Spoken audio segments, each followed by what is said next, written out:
Hi guys, welcome. This is Vishali, and today I want to talk about Best Picture nominated for 98th Academy Awards, that is Oscars, this year. And I have managed to watch all the 10 movies nominated for the Best Pictures category of Oscars, and I have some thoughts and feelings to share about these brilliant work of art that I was able to witness somehow.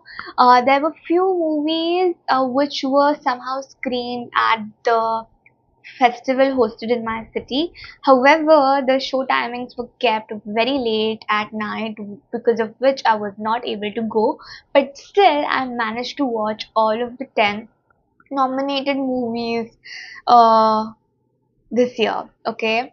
And now I'm just gonna share my thoughts and feelings, what I sort of felt after watching each and every movie, uh, and how the story sort of made me feel about certain things, how captivating the cinematography was, how the songs, the music, the soundscape stayed with me, how the story which was narrated, the story which induced the whole movie with so much force, grace, and strength that it left me with so much solace. It left me with lots of emotions. It made me feel something, and that's why we go and watch movies, to sort of have this escapism and also to feel something, right? That's why we consume art. That's why we are so fascinated by various expressions of art, right? And today I want to take an opportunity to dive into these brilliant movies which I think everybody needs to watch this year, of past year gone by, which is 2025. And now, as we come close to the final day, the ceremony of Oscars, which is going to happen in March, um, I 39 movies are remaining of mine from the whole Oscars catalog of 98 Academy Awards, like short films, documentary, everything. I haven't dabbled into that yet. However, I have managed to complete this 10 Best Pictures category situation, and without any further ado, I'm gonna just start talking about it. Okay, so in the first, I have my notes sorted because I wanted to note how it made me feel, and I wanted to note the name of the director and cast and everybody like that. However, I haven't managed to add the name of the filmographer and all of that stuff yet, because right now I'm just going to focus on best pictures. Down the line, maybe in the upcoming week, if I dive into something more, I will be much more willing to do that as well, like the sound producers and all of that. It will be great to dive into that too. But let's start with Bugonia. Okay, Bugonia is a movie where Emma's character plays a corporate executive role, and she is sort of, doing this reverse aging routine, and sort of, chasing close to the sun, and waking up at 4:30 in the morning, doing her workout, doing boxing, doing strength training, doing this and that, heading to her office, trying to be very corporatish in her language, like while talking with her junior, she's like, don't tell them to, work overtime and all, but if they want to, we don't have any problem, those kind of words, the typical HR lingo. I'm not HR, corporate lingo, without making anybody feels punched in their face that yeah, you have to do something, but very sweetly, and yeah, if you can do that, you can do that, it will be great. If you know what, don't worry about it. But then people feel more motivated to do that, that sort of aggression is there from her side. So she is the pharma giant in there, and the Plemon character, uh what's his name, yeah, Jesse Plemon's character is sort of coming back in her life, kidnapping her. The duo kidnaps her around and sort of wanted to flip the script and sort of hit on the conspiracy bar which he has sort of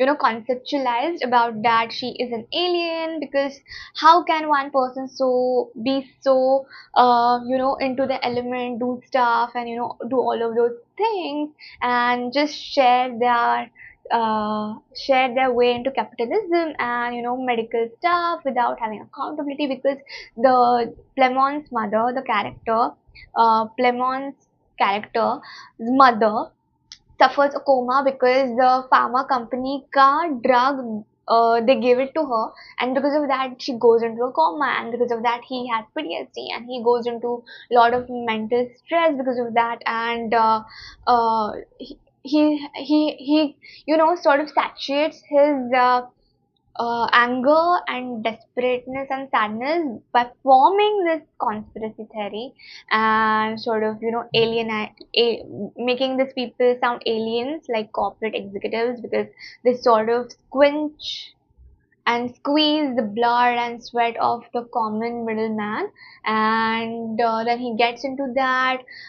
It is very psychological thriller. Okay, the points I have noted here are uh, pharma companies turning meth, okay, for everything, and compensation if something happens, because they are still trying, they will try to give you compensation in the form of money, because power is play, as she also says in the movie that my company is great and I have a power, and we have a fair economic share which we put into the nation's economy, running the economy. So uh, you know uh, that's why we are gonna treat you like rats. And I noted this question, how we all are some sort of rats, like the Guinea pigs, like, okay, experimenting on you guys, right?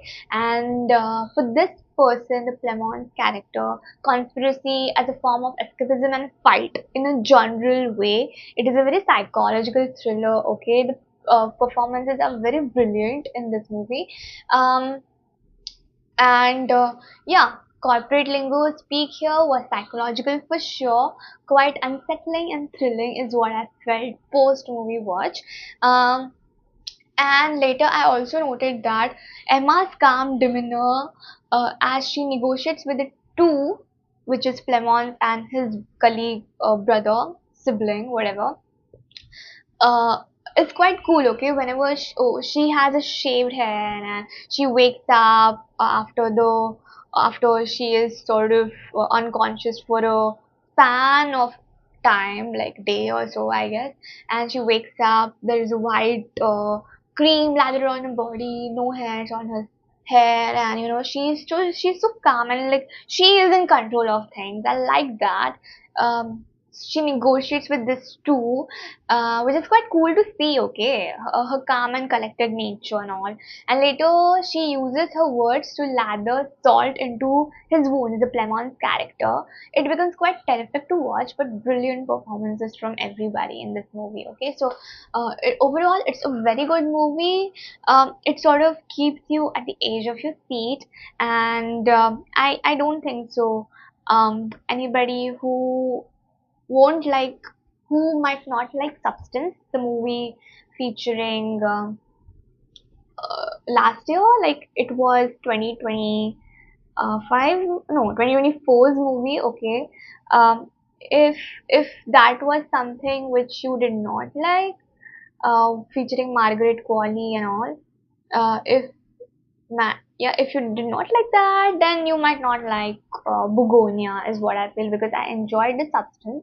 I also enjoyed Bugonia. I feel this is sort of a separate genre. I also loved Yargo's previous work, which was also nominated for Oscars, which is Poor Things. I did not get time to see Kinds of Kindness yet, but yeah, I have seen his previous work along with Emma and Jesse Plemons, and they are the best team, I guess. Okay, so this movie is nominated for Best Picture, Actress, Adapted Screenplay, Original Score. Okay, I feel like the ending of the movie, when the closing credits are rolling on, there is this song which plays about flowers or something, and there is a role in this movie of bees. Okay, bees are uh, you know there is a connection of alchemy and bees actually when we think about symbolism and all of that, divination, etc. And that also plays a role in this movie because he works at a bee farm, and he thinks because of Emma's character's work, bees farms are getting destroyed and so on and so forth. Okay, so there are lots of stuff like climate situation and all. Everything plays a role. It lives something in it it leaves you question some things in your life and whatever is happening in our society. And yeah, that's a good movie. Okay, and now we are gonna talk about F1. Okay, okay. Let me collect myself before I go on. F1 was a really, really, really great movie. I missed it watching at the theaters, but oh my gosh, it was a great, entertaining movie of the year gone by. Brad Pitt's character, whenever he was on screen, whenever he induced his charisma on screen, whenever he was walking, whenever he was taking his chances to get back on the track, all of that, whenever he's training, whenever he's sort of in his own element, whenever he is so self-assured of what he wants, it's very attractive to watch on the screen. Okay, um, okay, so we have Brad's character, which is Sony has, and Xavier Bardem, being on track few years ago, like whenever they in their youth, basically. Okay, and after a long time, this guy, the Sony has Brad's character, goes on different tracks, plays different races, but never goes back to F1 or something happens. Okay, and then Xavier tracks him. Xavier's character tracks him, and this Sony has Sony has Brad's character is sort of in the limbo whether to go or not to go, and he comes back to the F1 track, Formula One track, and we see a second chance happening, okay, of this fictional character. The music is captivating. If you are into, racing and sports film and such, so on and so forth, this movie will keep you hooked from the first go, okay? From the opening credit scenes where this camera is coming atop above the stadium, the race course, not race course, race track. It comes from above, and then it comes on the this vehicle, what is it? The vehicle, okay, his vehicle, and then we see boomkini, it goes on the road, and then the directed by Brad Pitt, all his names pops up, and then we have the score by Hans Zimmer, and you definitely notice that, and it just elevates the whole movie, which I really felt. Okay, um one thing which I've noted here is about joy. Okay, from time to time, whenever Brad's character is choosing to go or not to go, he asks someone that, "Oh, if this was an opportunity, would you go there?" Okay, and whenever someone asks, like, "How much are you gonna get?" But he replies that it's not about money. Okay, so then what it is all about? So it's like he at that point in his life he is chasing the high, he's chasing the love for his craft, his art, his work, passion. Okay, so I have noted here that sometimes we do things and chase things just to get that height, that that high, okay, okay, that moment. Like you feel so addicted with that moment, you want to keep chasing that again and again. Money doesn't matter in that scenario because that brings you joy. Okay, so it hits your core because it is so much liberating to watch his character go through that, watch his character uh choose passion, choose that high over money and all of that. Still, he is very much, taking care of himself, not doing some strong stuff. He's very on bar with his health and stuff like that. At least we see on screen. Although in the final scene he feels a bit lightheaded and so on, but there is that. The opening scene I've also noted here is a banger. Okay, there is a clip online where you can check it out. Make sure you're using your earphones or headphones because the soundscape is mind blowing. Okay, uh, how performing and doing things for media, etc. This day and age distracts you from your core. Okay, we often see that if you are someone who is, into this public sort of figure, you are a public figure, you have to have your PR going on, you have to give interviews, you have to smile in front of camera, you have to smile in front of the social teams of various news outlets and so on and so forth. Also, post online, etc., etc. But we see the junior of Brad's. Okay, his name is, if I'm not wrong, his name is Damson Idris. Okay, his character is his junior, it's Brad's junior. So Brad has seen so many sun and moons, and he is so mature. He's so much attached to his core values right now that the modern era social stuff doesn't bother him anymore, which is not his priority at all.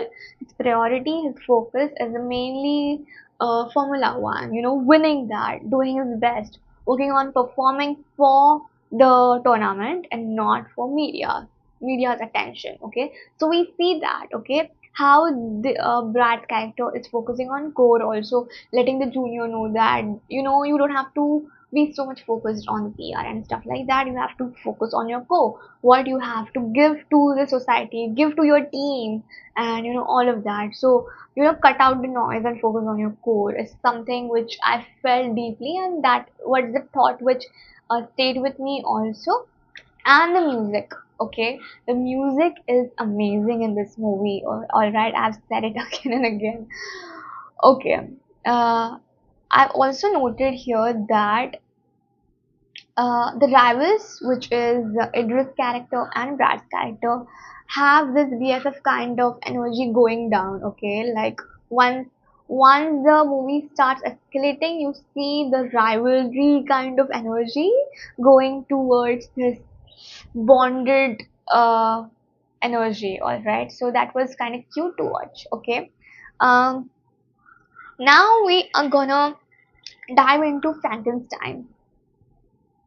Okay, because this month was quite a Shelley month for me. I read selected poetry by Percy Shelley, and Frankenstein, the OG book, is written by Mary Shelley. Mary Shelley was the wife of Percy Shelley, and coincidentally, however, I also read his book, and I also watched the movie. Okay, this is a Guillermo del Toro's movie. Okay, and okay, I forgot to mention F1 is directed by Joseph Kosinski, okay, and it is nominated for Best Picture, Sound, Film Editing, Visual Effects.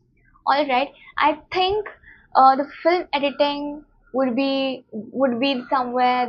This will be the great competitor. Like if I have to shortlist from the nomination again, like my top top situation. I haven't seen other film editing. Maybe it's just Sinners and stuff like that. But let's see. But just talking about F1, I feel Best Picture and sound and film editing could be the one. Uh, yeah. Okay. So now let's dive into Frankenstein. So coming back to this Guillermo del Toro's, I feel like this movie was a blend uh, of a story which was from the past era, which came in the IMAX format, which was worth watching. All right. So first and foremost, I want to talk about uh, Jacob's Elordi's creature character, which is done really well. So we see Victor Frankenstein, the son of a doctor who is grinding his ass to become one like his father, to stand on his presence, to stand on the ground and sort of continue the legacy of his father. His mother is sort of very kind. While giving birth to her child, she dies. Frankenstein, Victor Frankenstein, is believed to be sort of, sort of, sort of outcasted by his father, not giving too much focus, not attention from his father after the mother's death, because the younger son becomes his favorite, you know, going forward, and he realizes it.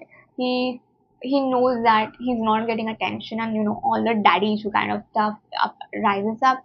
He makes him study different things about chemistry, biology, and stuff like that. And one day he decides that he is going to um make sure that he studies so much that he is going to learn how to bring back the soul in the body, like how to make a dead body alive again. Okay, like resurrection kind of stuff. Okay, like rebirth kind of stuff, but in the same body. All right. So everybody sort of gets pissed about his idea and so on and so forth. And this this idea, this passion, this thing in his head comes because his mother dies and his father, who is a doctor, is not able to save her, and that's what acts as a catalyst for him to go towards the science of allowing the dead body to, take a rebirth, alive in itself again due to the energy of the cosmos and stuff like that. Okay. I like Jacob's character. I loved it. I have added here Jacob's character takes the cake at the end. Okay, yeah, the end is really great. He talks about how his suffering won't ever end because he comes back to Isaac's character, Victor, and he says that make a companion for me because there is nobody who I can have a companionship with, and I'm just left alone in this suffering. Okay, there is no way out of this suffering. Now you have given me a birth. Now you have to figure out how I'm going to live with all of this, because Victor is like pretty much on his deathbed, and he is the creator of this creature, the Jacob's character, and he has to carry all the pain, all the sadness with him, and there is no end on in sight. All right. The pain of living on without having someone to call his own. Okay, as I mentioned, the visuals of the scene, I mean the whole movie after the 1 hour when they're on the ice, ships, and etc., it's mind blowing. Okay. um I also loved how Jacob's character, the creature, sort of discovers everything fresh, like a baby. Like, oh, they're learning alphabets. This is a language. Oh my God, how they are. This is kind. Everything. There is appreciation for everything. Okay, so there is appreciation for everything from this Jacob's character, which I really love. There is this newfound appreciation, curiosity, playfulness, childlike quality, etc., which I really love. The thoughts and feelings I had while watching this was that how some endings are required, okay, to end the suffering, okay, of our lives. Sometimes life gets so difficult that we just want things to just end somehow, right? So yeah, endings are required as much as beginnings are required. All right. So there was this essence of that too in this movie, that which I felt. You might differ on that point, but that's what I felt. Newfound hope and new lens to discover new things. Okay, with each rebirth, which each year goes by, we sort of rediscover ourselves, we rediscover the new facets. Sometimes the person sort of rediscovers something once again, okay? Even though that person has lived the same life before, he sort of relieves it again. So I like that angle to it, that curious quality, that curious energy to it. I love that. We should not completely change the order of things. Like, if there is birth, if there is gonna be death, and you have to lead the way with acceptance ahead, and you can't cut it short. You can't revive some things which have gone, passed on, and you have to respect how life works, and you can't control everything. That controlling part is something which makes a lot of people anxious, everybody most of the time, because some things are not at all in our control. And if we go down that I'm gonna control this stuff, then it's gonna bite you some way or the another. Okay, we shall nurture what we create. We shall not hate on what we create. Don't create monster of things you once chased and created. Okay, I felt this too much when this creature comes to meet at that character, that now you hate me, you have created me, how can you hate me, huh? Like, he sort of asked this question. That whole dialogue is brilliant. So whatever you create, it could be a meal, it could be a greeting card. This is what I thought of this. Okay, like, some feelings and thoughts I had after watching it was like, whatever you create, you have to really appreciate your creations. And even though you cringe on down the line about it, you don't need to create this hate towards it. You have to love what you create. It could be anything. It could be a craft project. It could be a gaming project you do. It could be a book you write. It could be clothes you stitch. It could be literally anything you create. Uh, you have this desire to chase it, but once you chase it, you don't have to disrupt this creative force because of which you have created it. You have to sort of feel grateful for that moment which we conceived the idea and created it later on. And we don't need to create monsters of the artwork we do. Like, we don't need to get into the dark zones. I feel about creating something. Like, it also points to me something which we suffer these not suffer we witness these days, is like turning each hobby and chasing audience for that, and then later on burning out and hating on it. You see where I'm coming from? So that is what I felt with this. Okay, and these are my thoughts on that. Next is Hamnet. This movie is emotional. This movie made me emotional, especially the last scene made me emotional. Paul Mescal and Buckley's character is amazing. They have great tuning. I don't know how many workshops they did together, but the chemistry just bounces on screen, even though it is very toned down. It's very surreal, it's very mystical, magical. You feel that, energy on the screen, and I absolutely adored it. Okay. Uh, so first and foremost, I also noted that the romance, the aiming for high goals, the family life, uh, is something which is intertwined in this movie. Losing a child, the grief which comes, and how the grief of all of this they have suffered comes out of their artistic pursuits. Okay. um, healing is different for everybody, and the healing part for everyone's soul, one by one. Like, I meant to say that the Hamlet by William Shakespeare, where he performs in the later part of the movie, is somewhere it heals the part of Paul's character, which is William's character, because he lost his son. Uh, okay, Paul Mescal speaks a lot with his eyes. I feel like there is this gist of letting the pent up energy, letting out your grief through words, through art, through drama. I mean, in dramatized fashion, like it could be uh, any form of art, right? So yeah, I again noted here that art heals, expressions heals. Okay, how the emptiness within needs to be acknowledged then and there. I noted this because uh, Buckley's character is the daughter of the forest witch, and she also has capabilities to, to sort of sense what's going on in other person's mind by just holding hands like this, and so on and so forth. And she feels Paul's character William is sort of feeling a bit empty and all, and down the line he does feel so, but he gets out of the frustration and sort of goes back, creates this brilliant show which lives on eras ahead, okay, which is Hamnet, which is the world famous stuff by William Shakespeare, okay.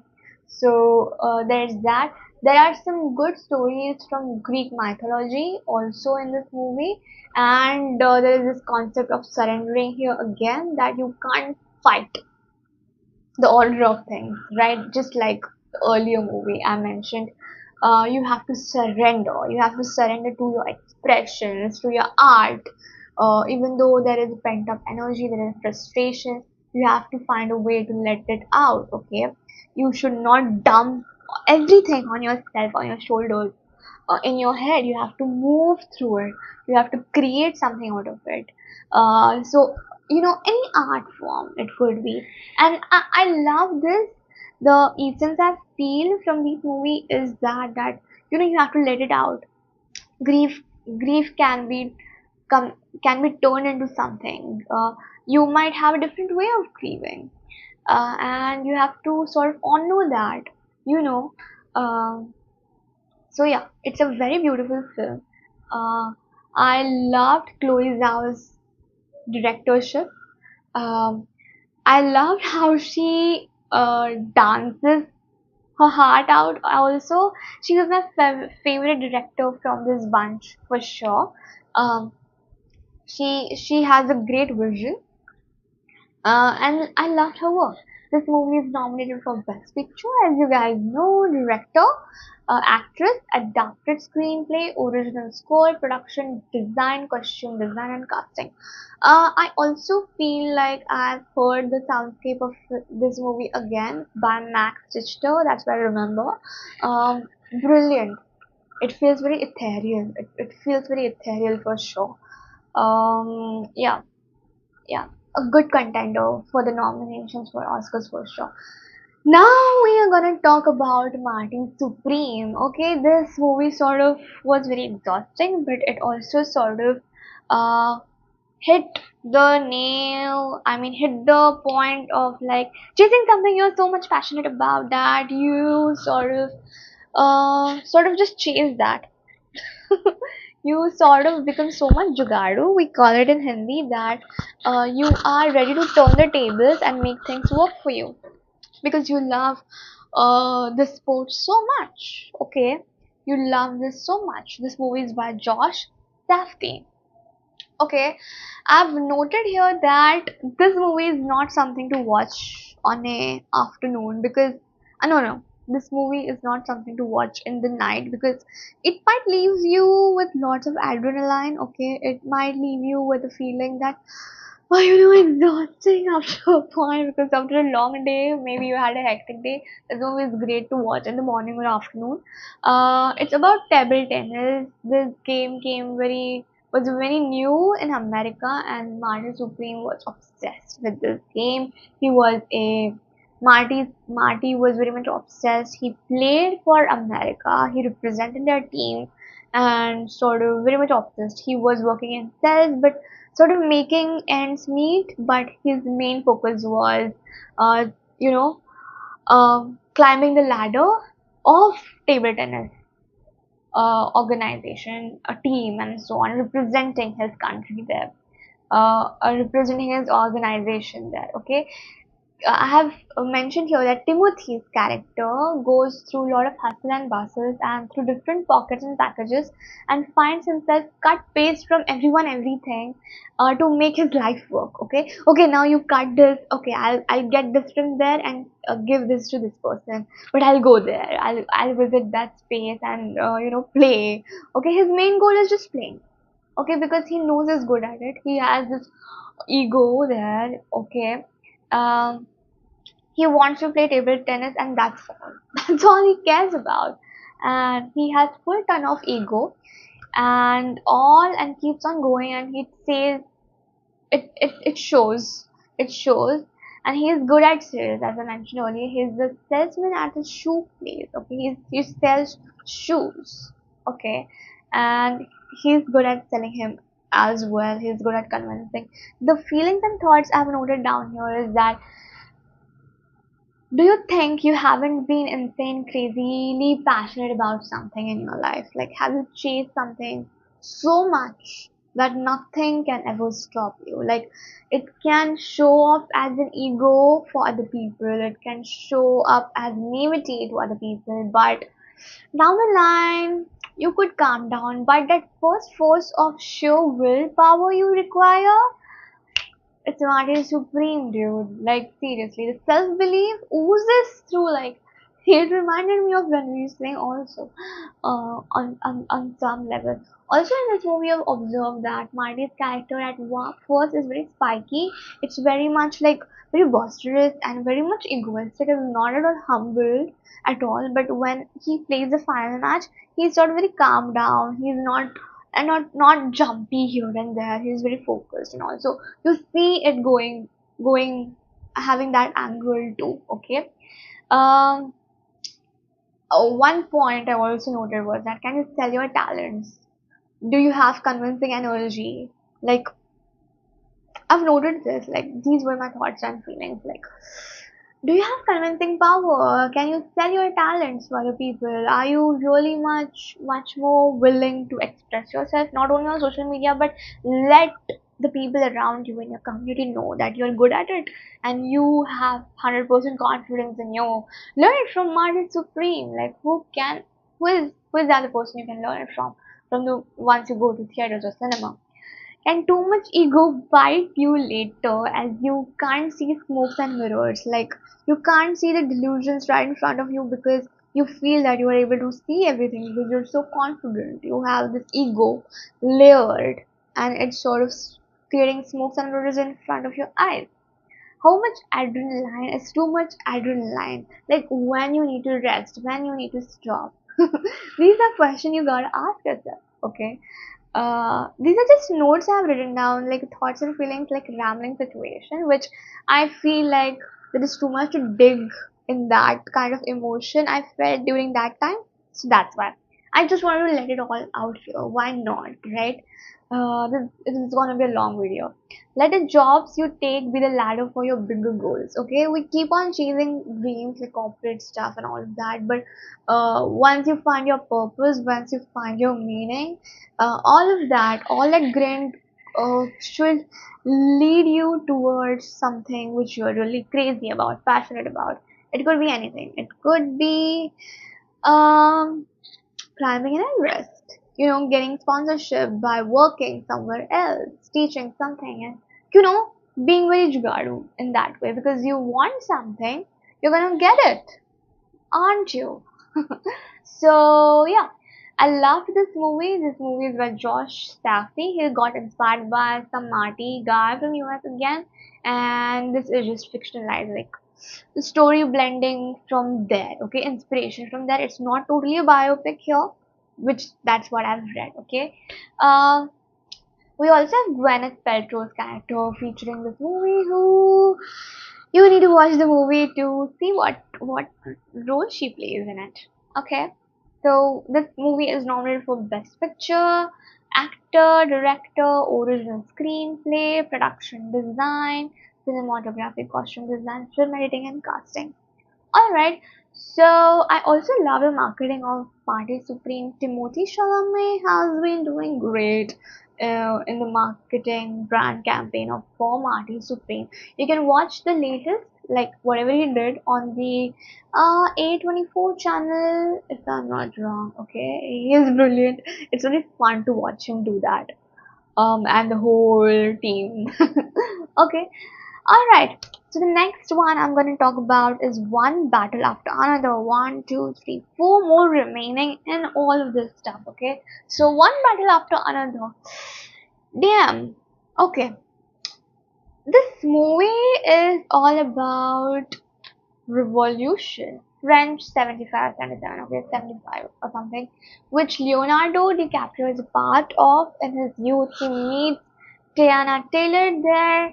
They have a daughter who is Willa, Chase Infinity's character, and she is Leo's daughter. And Tiana goes back to participate in the revolution. However, Leonardo leaves it and gets Villa and becomes a single parent to her. She grows up to be getting excited, interested in for to play kung fu, karate, and stuff like that. And whatever Leonardo's character was doing in the revolutionary era of his life comes back to bite him in some sort of way when he is very vulnerable. He has his own daughter to raise, to take care of, and is sort of paranoid because someone gets his daughter and she's not home, just like any other parent. And he forgets this code of the group, the revolutionary group, to without that he won't be able to find his daughter because the organization, the revolution organization, gets his daughters uh, kidnaps in a certain way, but not like crazy way. And sort of the Lockjaw's character, Sean Payne's character, is behind this guy again. And then there is the tussle happening because of that. Okay, so what I've noted down here is that I love watching his grumpiness, Leonardo's grumpiness, and him running around in his pajama and robe, calling the people and all, and being very protective of his daughter. It was very cute to watch. Chase, Chase is the star of this movie, the Villa's actor. The Chase Infinity is the star. I loved her. Sean P. Penn's walk uphill was so fun. Like there is a scene. Uh, when he is sort of coming above the road, blood lathered, and the walk of his is very fun to watch. The movie is very much similar to the current stuff happening in the US. Should I mention the country or not? But I saw a lot of people from the West relate to this movie because of literal stuff happening there. But even though I'm sitting continents apart and watching news and movies, definitely there are a lot of similarities there. Um I also found something eerily similar talking about the same thing which I mentioned earlier. I love the location and how I was always sitting on edge, like, okay, now what's gonna happen? I was always feeling that, and it was a lovely long watch of this movie. Okay, I've feelings and thoughts about this. I've noted something here that somewhere or the another, dare to be a part of revolution and get at it. Go get at it. If you, I am a person who is not gonna take interest in lots of political stuff, but you know, some food for thought for my own brain, like you have to dare to be a part of revolution. Oh, why I'm part of a Gen Z? Do I need to not? Because yeah, everybody wants us to be revolutionary or something. Don't know, but anyways, I noticed that if you love something, then whatever you did back then, back in the day, if you have a kid, if you have a responsibility, if you are in a vulnerable position, if you love someone so much, oh my god, that you become vulnerable, be vigilant always, always. It could come back around. Past shit could come back around if you don't, bury it down the tunnel. It is true in every sense, right? Something from the past could just come back to haunt you. Not only you, but your offsprings too, if you have any. So there is a thought there. So even though you want to participate in a revolution, know what remains of it could carry forward to the generations ahead, and how it will impact them, how your actions and choices will impact your legacy, your offspring, your family, once you're done with this life, or you are still in life but it still impacts other people around you who you love. Someone loves Mexican hairless, okay? You have to watch this movie to get this point. This made me laugh a lot, okay? I'm never very hairless, dude, so yeah. Be badass like Willa. Chase Infinity's character. She's a badass. She's the daughter of Tayana Taylor. Her mom, she's badass in the movie. I love that for them. brilliant, brilliant, brilliant. And they have father like Leonardo, who is great. Okay, great movie.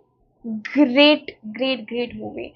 I love the scene where Leonardo's car comes back chasing down Jay's character car. Like there is this doing hills going on there, and that's a brilliant scene. Okay, it comes at the end of the movie, like last 45 minutes or so. Okay, so there's that.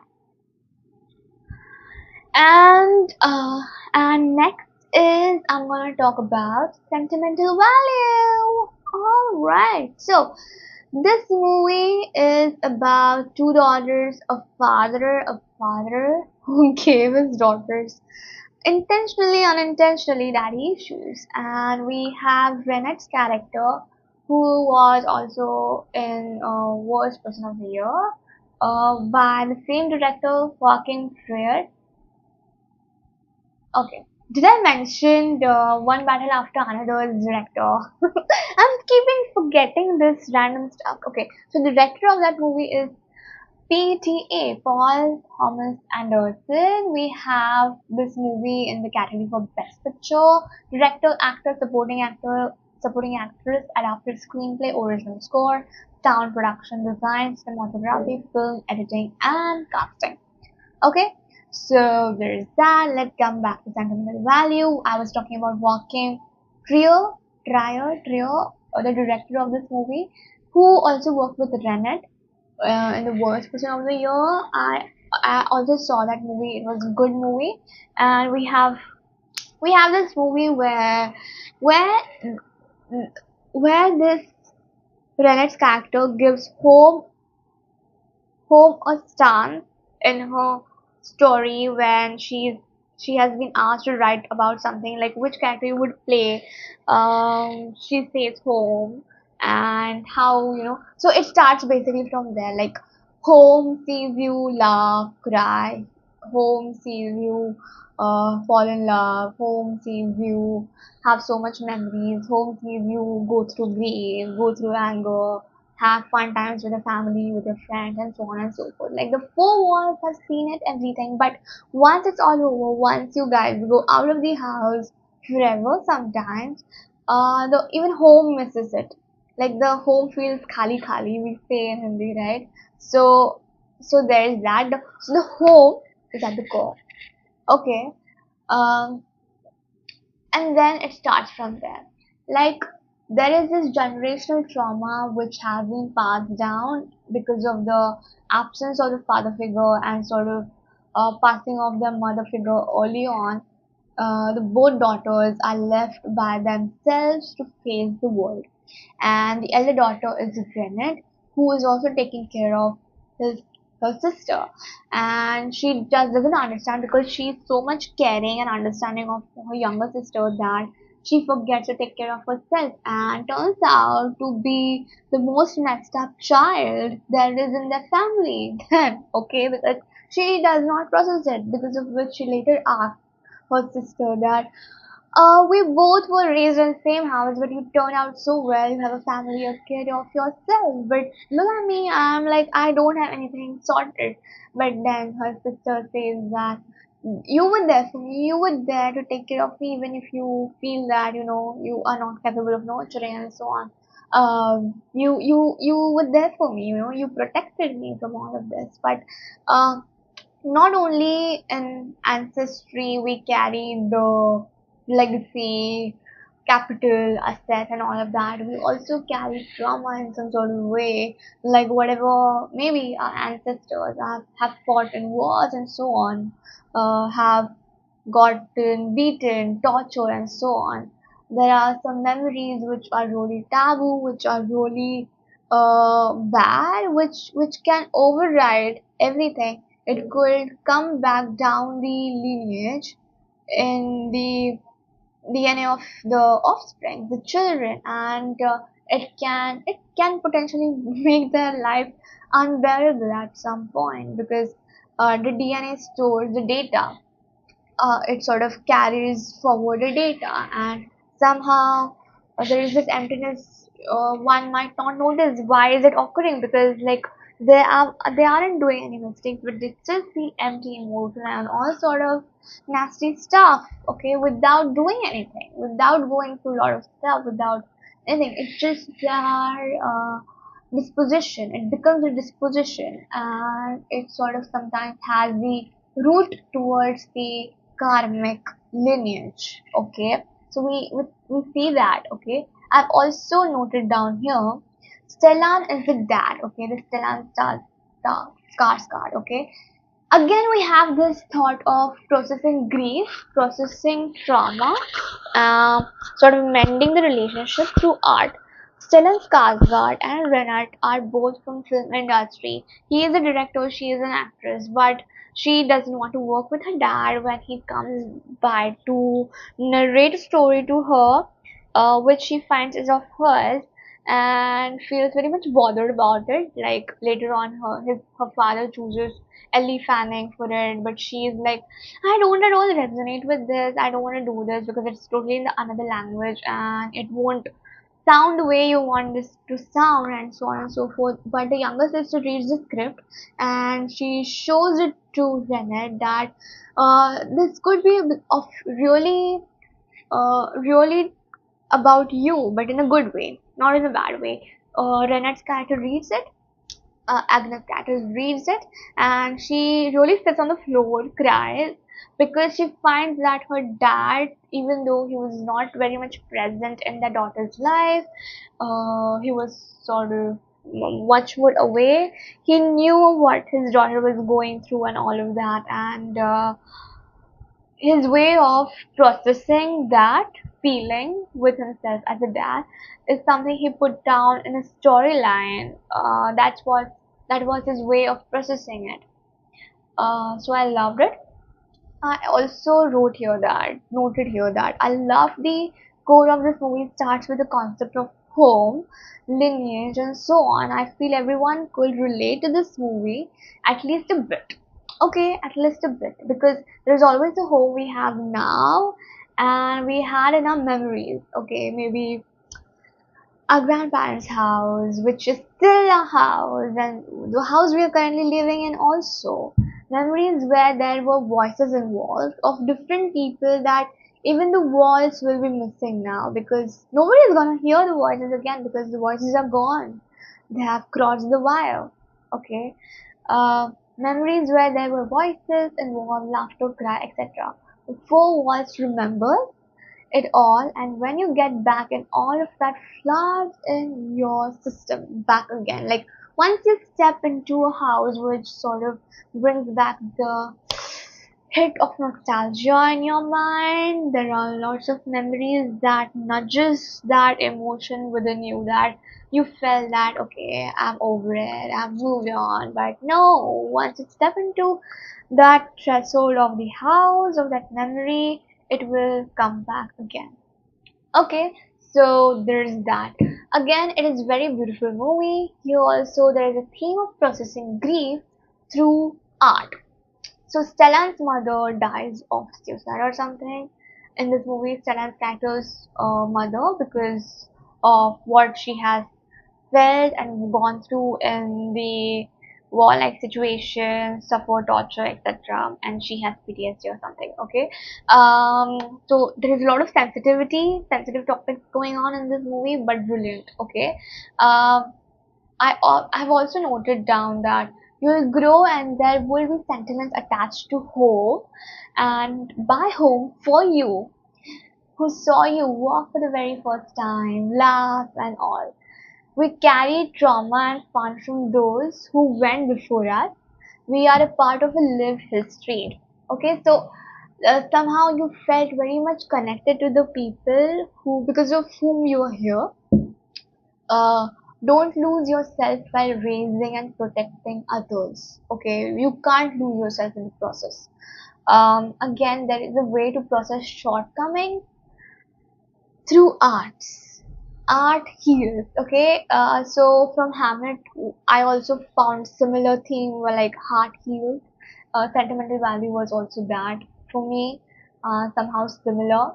This now we are gonna get to Sinners, and then two movies are left to talk. Okay, okay. So firstly, Sinners was a great watch for sure. This is again um very much blues kind of 80s 90s retro kind of vibe of this movie, where you have to really listen very hard, not being from that nation.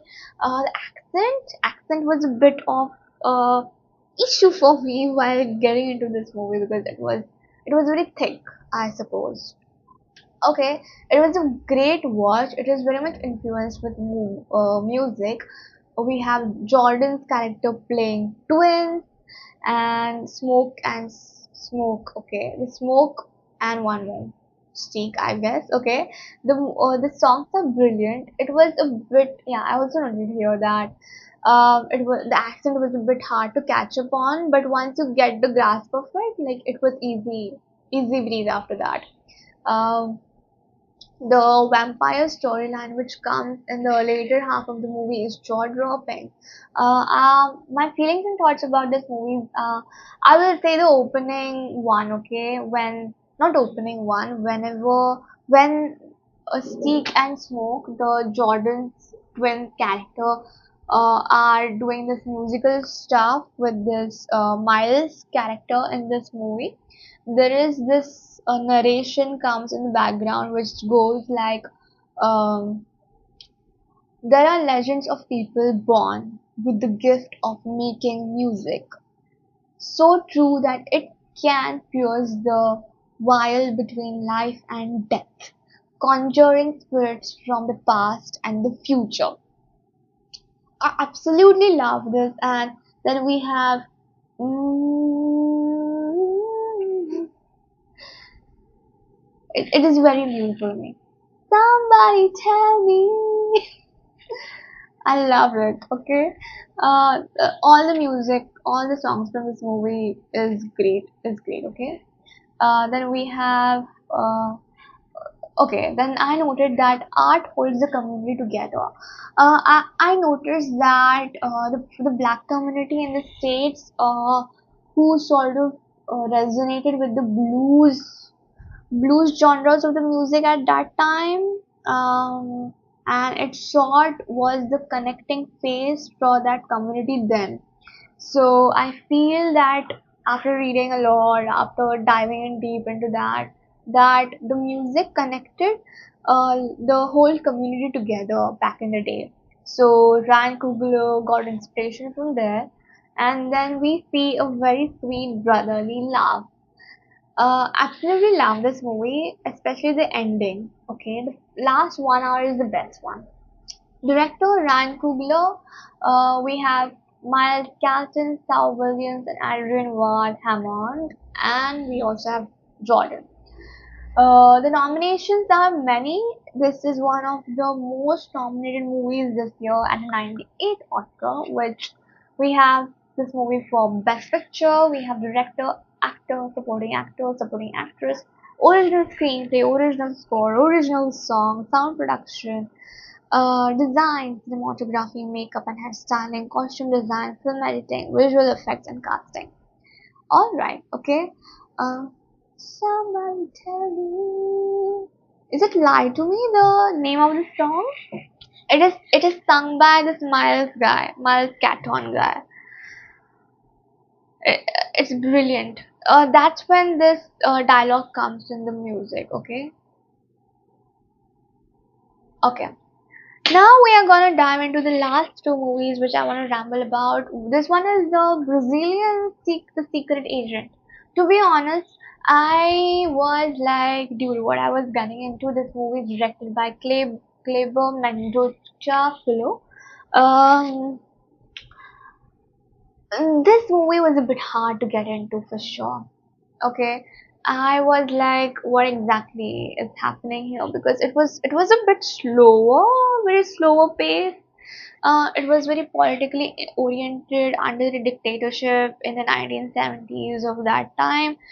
We have Wagner Moura's character playing the leading role. We see him driving, we see him fueling the gasolina, we see him watching a dead body on the roadside, but we also see that police are coming down not to figure out what the dead body is doing there and help people out, figure out same, but we understand that corruption has induced in the ecosystem of that country so much during that time that police main duty is to just support and safeguard, secure only the people in power. Okay, so so there's that. We see this character going through different zones. Nobody says to him that okay, you are an agent, not like something YRF, like we are sort of narrated from behind the scenes. We know that the story is going down the line because he's an agent. There is not much more of a description or not much of a dialogue which involve the agent kind of dialogue situation. Okay, so it is very subtle, it's very subtle. Okay, so we also see that this is just what I said. Okay, this was a very tough movie to grasp for me personally, because after watching too much of commercial hangama kind of a movie, maybe my brain was like, "What is this? How can this movie get Best Picture nomination?" But after watching it, after mulling over it, I felt like, yeah, there is something behind this. The impact of this movie has been wide. We see down the line that Armando's son, the Mura's character, becomes a doctor down the line, and someone from the modern time goes back to him to list out what his father was a part of, list out the story of his dad. Okay, this lady comes to visit him at the hospital research center or something. It's a good movie. You gotta love watching films to watch this film and get through this film. I've noted this because you really need to have an attention span, a love for movies, love to give it a chance to show what it is made up of, and not just pick your ass up and walk off. Not just walk off and not sit there. It is a movie that asks you to give it a complete shot. Yeah, that's the movie. It's worth watching because um, it's a it's a movie from a different country. It has this political narration to it in some way. So if you are sort of interested in politics and so on, right, you will love this movie actually. Like you need to have that perspective to grasp some things from this movie and maybe brushing up on 1970s Brazilian history at that time, the dictatorship, etc. I've noted my feelings and thoughts regarding this movie is that feelings have feelings. Politics has a straight up impact on us. Like I care, I won't care, but like I know that yeah, whatever is happening out there in politics will impact everybody. Correct. Whatever legacy you live, somehow, somewhere, someone has taken note, and your children will know about that, maybe. So, live good. Okay, this movie has been nominated for Best Picture, Actor, International Feature, and Casting. Okay, and the next movie I'm gonna talk about is Train Dreams, and then we are gonna wrap up. So, Train Dreams was a really a banger. It was a very wild card for me. I did not expect it to be this good. It was very much emotional. It was about how you build scaffolding, you build a family, you build a home, but you don't know. Like in this movie, this guy goes to forest, cuts the wood. It's very much old age kind of old era type of a zone. The plot is during that time, so there is a lot of ease. There is not a lot of communication devices happening at that time, and the house this couple has built, they have a kid together. Because of the forest and all, it sort of burns down. He loses his family then and there is not able to save them, and there is a grief rolling down, which he processes by building a house right at the same place where he built the house earlier, which was turned into ashes. He builds it again. He waits with the hope that his wife, his kid will come around one day, but he sees his beard graying. He sees his body frail, turning frail, and uh, he along the way passes on. Also, he never dips out of that zone because he's so much stuck in what he has lost uh, years ago, because of which he's not able to move on. He's sort of stagnant and stuck because weight of the grief is too much for him. This movie is also about that, like processing of the grief. It's very much emotional. There is not too much focus on a dialogue here. There is narration happening with the camera, the facial expressions. There's not too much of dialogue situation going on or the narration going on or stuff like that here. Okay, I love the camaraderie the lead character shares with his colleague whenever he is cutting the wood and all of that. It's the stories his colleagues share are very beautiful. On each part of this movie, we feel that the life is so much fragile. We are all so vulnerable to everything. Uh, my feelings and thoughts about this I've noted here is grief processing. Those who are lost are lost. Those won't. Those who are lost won't come back because we waited and built the exact same thing they also loved at the same spot. They were turned into ashes. Like, you just can't wait for them. You have to somehow accept it. Everyone has a story. Okay, everyone has a story which can hit your heart, like hit your core, ignite something within you, which can move you deeply. And the third point I've mentioned here, noted there after watching the movie, was love deeply. Okay, the romance, the coupling of these two is very cute to watch on the screen. The the camera angles are taken from the top. Okay, there is one shot where these two, after getting together, are figuring out how they want to build a house, and they are sort of playing it apart, that okay, we will enter from there and this will be a room, this will be the kitchen, and the camera is like sort of sitting on the hilltop, and we are viewing from here, and everything is happening here. Okay, so that is an angle. We are sort of looking from the top, and the scenery, the imagery, the rivers gushing around, the whole system. Okay, the whole scene is very beautiful. I love it. I absolutely loved it. Also, the trains in this movie has a symbolism here that, trains have seen stuff begin and end, not only on its own journey but around it. So it is sort of like endings and beginnings. There is again that theme. There are flavors of time that there might seem absurd, like the role of time, how time plays a role in our lives, is also there. Okay, and definitely a emotional watch for sure.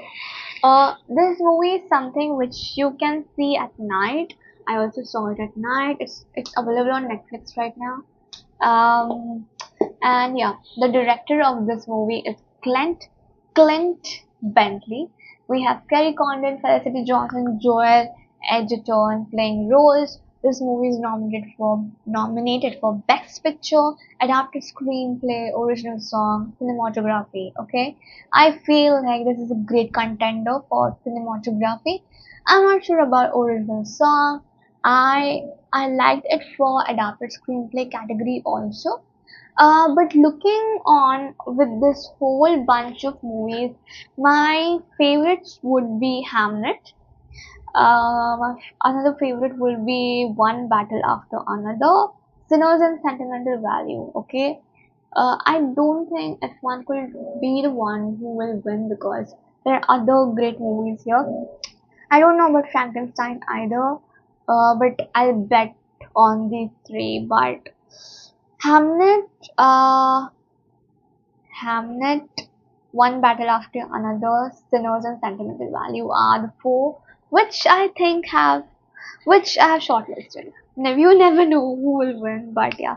But the amazing joy post watch for me was Sinners, Sinners and Hamnet.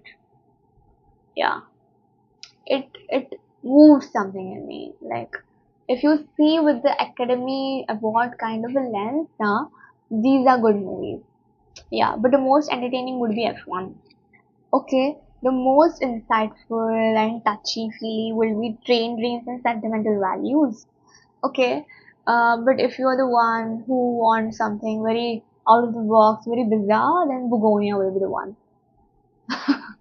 So yeah. So this is it. I hope you guys enjoyed it as much but anyways, I did a lot talking here about this. This year, I'm so grateful that I was able to watch all the 10 Best Pictures nominations for the 98 Academy Awards happening next month in March. No, it, it makes me feel so much. It is so great to be able to live in a time to watch these great masterpieces and to consume the art, to talk about it to different people on different forums and communities, to be a part of so much good out there, to read columns, to know how the director figured out how to, plot and do this uh, blocking for the characters and all of that while shooting, and the deep dives with the sound designers, engineers, and the composers.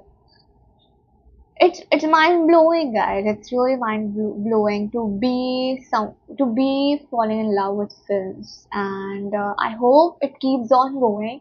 I hope to watch more movies like these and make the watch very exciting. I hope you guys enjoyed it and I wish you all the best. Let me know which movie you are rooting for to win this uh, award season at Oscars. And you're sending you all to lots of love. Take care. Bye.